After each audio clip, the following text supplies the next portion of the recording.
रिधि जी, beautiful example. अगले पड़ाव पे चलता हूँ। और आज का ये जो सवाल है, मैं समझता हूँ जितने भी दर्शक हमारे साथ जुड़े हुए हैं, जो देख रहे हैं या जो बाद में देखेंगे, हर पेरेंट के दिमाग में एक सवाल है कि जिस पेंडेमिक से पूरा देश और विश्व गुजर रहा है, उस पेंडेमिक से न केवल बच्चों की, बड़ों की, सभी की मानसिक दशा में भी एक फर्क आया है। मूवमेंट्स रिस्ट्रिक्ट हो गई हैं। यानी कि पेंडेमिक ने एक नए तरह के चैलेंजेस खड़े करे हैं। तो बट नेचुरल है कि पेरेंटिंग में भी नए चैलेंजेस आए होंगे। तो ये बड़ा एक महत्वपूर्ण सवाल है, बहुत इंपॉर्टेंट है कि how to manage kids in this pandemic time. Right.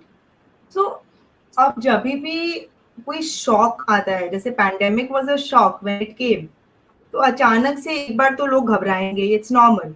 एक बार जो घबराहट होती है या डर होता है या अनसर्टेनिटी अबाउट द फ्यूचर होता है, that will happen, it will stay for some time. But उसके बाद क्या आता है, एक फेज आता है which is called the phase of acceptance.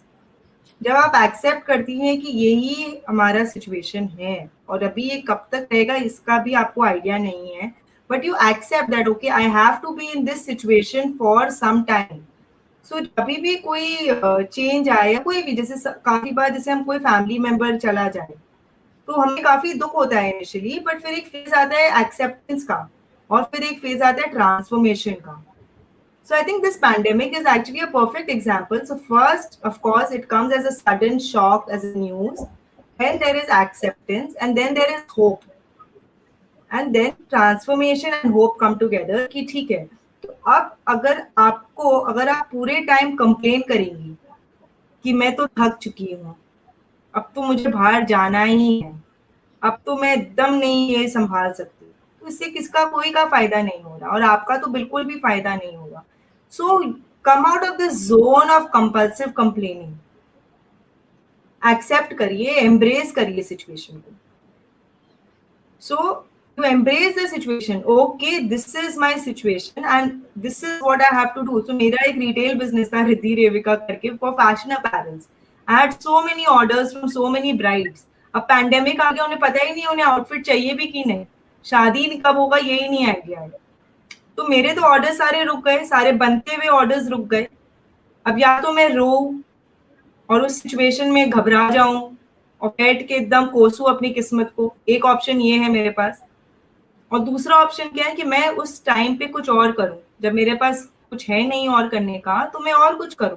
तो मैंने बहुत सारे डिजिटल कोर्सेज ले लिए अपने आप को बिजी करने के लिए। So you have to make the right choice for yourself. Your life is a series of choices that you will make. तो आप पैंडेमिक में आपको कैसे रिस्पॉन्ड करना है वो आप पे डिपेंड करता है। अब जैसे आपके जितने होते थे इवेंट सब ऑफलाइन होते थे, बहुत बड़े रूप में होते थे, इतने लाखों में लोग इकट्ठा होते थे, तो अब आप बोल सकते हैं कि मैं तो इतने छोटे रूप में ऑनलाइन कर ही नहीं सकता, मेरे तो ब्रांडिंग खराब हो जाएगी या मैं तो इतना करता हूँ। बट नहीं, आप वैसा नहीं कर रहे, आप समय के साथ अडेप्ट कर रहे हैं अपने आप को। आपको लग रहा है काम चलता रहे, मैं काम नहीं रोकूंगा, चाहे छोटे रूप में मैं इसे समेट के करूंगा, अच्छे से करूंगा। So you are reacting to the situation in a positive way. तो वैसे ही हमें रिएक्ट करना है, एंड एज पेरेंट्स हमें बहुत इंपॉर्टेंट है कि हम वैसा रिएक्ट करें, because we are setting examples for our child. Our children are observing us. अगर आप एंजाइटी में हैं, आप गुस्से में हैं, आप इरिटेट हो रहे हैं, आप बार बार कंप्लेन कर रहे हैं पैंडेमिक, बच्चा भी करेगा। आप फोन पे बात करें कि मैं तो परेशान हो गई, बच्चे कितने दुखी है, वो पार्क में भी नहीं जा पा रहे, बच्चा बगल में बैठ के सुन रहा है आपकी बातें, तो बच्चा भी सोचा हाँ मैं तो कितना दुखी हूँ, मैं पार्क भी नहीं जा पा रहा, मुझे तो पार्क जाने की इतनी आदत थी, अब अचानक आप बच्चे को फोर्स कर रहे हैं सोचने के लिए ये सारी बातें बोल के बच्चे के सामने। तो आपको क्या करना है, you accept, embrace and then you act in a positive way, use your time, look at the good. जब पैंडेमिक नहीं था तो वर्किंग पेरेंट्स का क्या कंप्लेन था, बच्चे के टाइम बच्चों को तो मैं देख ही नहीं पाती पूरा पूरा दिन, मैं पूरे टाइम काम पे रहती हूँ, मुझे कितनी गिल्ट महसूस होती है, मैं बहुत गिल्टी लगता है कि बच्चे के साथ टाइम नहीं दे पा रही, मेरा बच्चा पता नहीं कैसे होगा, आई होप वो उसे अच्छे से रख रहे होंगे। अब आपको समय मिला है कि आप बच्चे के साथ है तो भी आप कंप्लेन कर रही हैं कि अब मैं मैनेज नहीं कर पा रही। तो this complaining attitude will never go away unless you decide not to complain. You will always find a reason to complain about every single thing. अगर आप चाहेंगी तो आप पूरे हर चीज, जैसे शादी नहीं होता तो मुझे शादी करनी है, बच्चा नहीं हो रहा तो बच्चा करना है, बच्चा हो गया तो बच्चा सोने नहीं दे रहा, बच्चा बड़ा हो गया तो मेरा काम नहीं कर रहा। तो हर लेवल पे कंप्लेन रहेगा as long as you want to complain, but when you decide that no, I'm not going to be this person, I want to move away from it and I want to do good things with my time, good things with my life, तो आप वैसा ही करेंगे। तो आप जैसा सोचेंगी वैसा ही आप करेंगे, जैसे बच्चा सोचेगा। बिल्कुल बिल्कुल ठीक बात। So embrace the change. That is what the underlying message to all the parents and to kids is.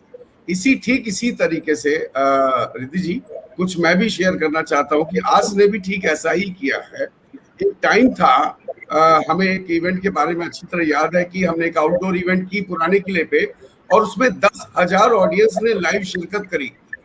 आज पेंडेमिक के दौरान हमें ये समझ आ गया कि आउटडोर इवेंट्स नहीं हो सकती, तो हमने इस समय का लाभ उठा करके ऑनलाइन वर्चुअल सेमिनार बहुत किए पिछले पेंडेमिक में, और उसी कड़ी में आज का है।